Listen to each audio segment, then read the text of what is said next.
नमस्कार दोस्तों। कुछ बिजनेस ऐसे हैं जिसके बारे में अगर हम सुनते हैं तो यकीन नहीं होता है। उस समय बस यही लगता है कि क्या ऐसा भी होता है, लेकिन ये सच है।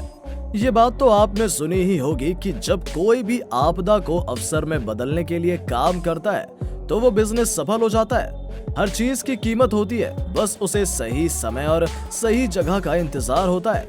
कब किसका समय आ जाएगा ये कोई नहीं जानता है। आप खुद ही अपने कोरोना काल को याद कर सकते हैं कि उस समय सैनिटाइजर की इतनी बिक्री हुई थी। जितने सैनिटाइजर एक साल में बिकता था उतना मात्र एक सप्ताह में बिकने लगा। हर जगह इसकी इतनी डिमांड बढ़ गई थी कि कई जगह मिलना मुश्किल हो गया था। आज हम कुछ ऐसे ही सवाल के बारे में जानेंगे जो बेकार की चीजों को बेचकर करोड़ों रुपए कमा रहे हैं। दोस्तों, आपको पता नहीं होगा लेकिन ये सच बात है कि कई सारे मंदिर ये फालतू के पड़े बाल को बेचकर करोड़ों रुपए कमा रहे हैं। इतना तो आपको पता होगा कि सनातन धर्म में मुंडन संस्कार का बहुत ही बड़ा महत्व है। हिंदू में ऐसे कई लोग हैं जिनका उनकी पूरी जिंदगी में कोई धाम या धार्मिक स्थल पर मुंडन होना जरूरी है। और अगर देखा जाए तो किसी भी धार्मिक स्थल पर एक दिन में एक दो नहीं बल्कि कई सारे लोगों का मुंडन होता है और उनके इस बाल को फेंका नहीं जाता है बल्कि इसका व्यापार किया जाता है। उदाहरण के तौर पर अगर बालाजी के मंदिर को ही देखा जाए तो यहाँ भी बहुत संख्या में लोग अपने बालों का दान करते हैं, यानी कि मुंडन संस्कार की रस्म निभाते हैं। लेकिन शायद उनको पता नहीं है कि उनके इस दान किए गए बाल से ये मंदिर करोड़ों रुपए कमा रहे हैं। अगर इस मुंडन संस्कार की बात की जाए तो हिंदू धर्म में इस मुंडन संस्कार को 3 बार करने का उल्लेख किया गया है। एक, जब बच्चा पैदा होता है तो उसके बाल अवस्था में ही किसी धार्मिक स्थान पर उसका मुंडन किया जाता है। उसके बाद जब कोई भी हिंदू पुरुष जनेऊ धारण करता है तो इस समय भी उसे अपने बाल मुंडवाने पड़ते हैं। इस संस्कार को उपनयन संस्कार भी कहा जाता है। और तीसरा है जब किसी अपने संबंधी का देहांत होता है। जब किसी भी हिंदू की मृत्यु होती है तो उसे जो जलाया जाता है इस संस्कार को दाह संस्कार कहते हैं और ये हिंदू धर्म का सबसे अंतिम संस्कार होता है। इस समय भी जिनके घर में या जिसके वंश में लोगों का देहांत होता है उस घर के सारे पुरुष लोगों को अपना मुंडन करवाना होता है। वैसे लोग कभी कभी अपने शौक या किसी परेशानी से भी करवा लेते हैं, लेकिन इस तीनों परिस्थिति में एकदम अनिवार्य किया गया है कि उनको बाल का मुंडन करवाना ही है।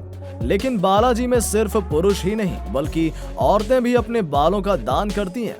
बालाजी में सबसे ज्यादा लोग अपने बाल का मुंडन करवाते हैं। अगर आप सोच रहे होंगे कि ऐसा क्यों किया जाता है तो इसके पीछे कुछ धार्मिक कारण भी हैं।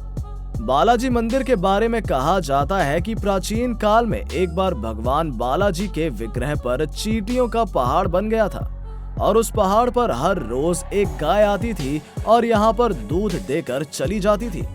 रोज रोज का ये कारनामे से उसका मालिक एक दिन गुस्सा हो गया और एक दिन गुस्से में उसने इस गाय पर कुल्हाड़ी चला दी। कहा जाता है कि उस कुल्हाड़ी से बालाजी को भी चोट लग गई थी। उसके कारण इनको जख्म हो गया और इनका बाल भी कट गया था। ये देखकर उनकी माँ ने अपने बाल काट कर उनके बाल में लगा दिए थे ताकि उनकी सुंदरता बनी रहे। इतना ही नहीं, जैसे ही उन्होंने अपने बाल काटकर बालाजी के बाल में लगाया तो उनके इस प्यार के कारण गाय और बालाजी दोनों का जख्म ठीक हो गया था। इसके बाद इससे प्रसन्न होकर भगवान नारायण ने कहा कि बाल से ही शरीर की सुंदरता होती है और आपने अपने बेटे की सुंदरता के लिए अपने बाल का त्याग कर दिया। इसलिए जो भी इंसान आज से मेरे लिए अपने बालों का त्याग करेगा उनकी हर मनोकामना पूरी हो जाएगी। तब से ही भक्त बालाजी मंदिर में अपने बाल का मुंडन करवा रहे हैं। इस तरह से यहाँ हजारों की भीड़ लगती है और लोग अपने बाल का दान देते हैं। तिरुपति बालाजी के मंदिर के पास एक पहाड़ है जिसे नीलाद्री हिल्स कहते हैं और इसी मंदिर के पास इनकी माता मां नीला देवी का मंदिर भी है। दोस्तों, ये भारत के सबसे धनी मंदिरों में से एक है। लेकिन आपको लगता होगा कि इतने सारे पैसे दान पात्र से आते होंगे, लेकिन ऐसा नहीं है। यहाँ का पैसे कमाने का सबसे मुख्य स्रोत है ये दान किए हुए बाल। जी हाँ दोस्तों, हमें पता है कि आपको यकीन नहीं हुआ होगा, लेकिन ये सच है। यहाँ पर दान किए गए बालों की स्मगलिंग होती है, व्यापार होता है और इससे करोड़ों रुपए कमाए जाते हैं। अब हम जानते हैं कि इन बालों का क्या किया जाता है। दोस्तों जब लोगों का मुंडन किया जाता है तो उसके सारे बाल को एक बॉक्स में बंद कर दिया जाता है और उसके बाद इस सारे बॉक्स को गोदाम में ले जाकर रख देते हैं। बाद में इन सारे बाल को सही से बोरी में भर देते हैं और इसी तरह से कई बोरी जब भर जाती हैं तो फिर इसे बालों की फैक्ट्री में भेज दिया जाता है। यहाँ पर बहुत सारे मजदूर होते हैं जो इन सारे बाल को सही से सुलझाते हैं। इसमें उन्हें बहुत मेहनत लगती है क्योंकि ये सारे बाल पूरे उलझे हुए होते हैं और जब ये सही तरीके से सुलझ जाते हैं तो इसको एक जगह टांग दिया जाता है। उसके बाद इस सारे बाल को सही तरह से धोया जाता है ताकि ये सही दिखे और उसके बाद फिर इसको सुखाया जाता है। सूखने के बाद इस पर फिर कलर चढ़ाया जाता है ताकि ये चमक सके और इतना सब करने के बाद जब ये एक सही बाल का रूप ले लेता है तो इसे विदेश भेज दिया जाता है।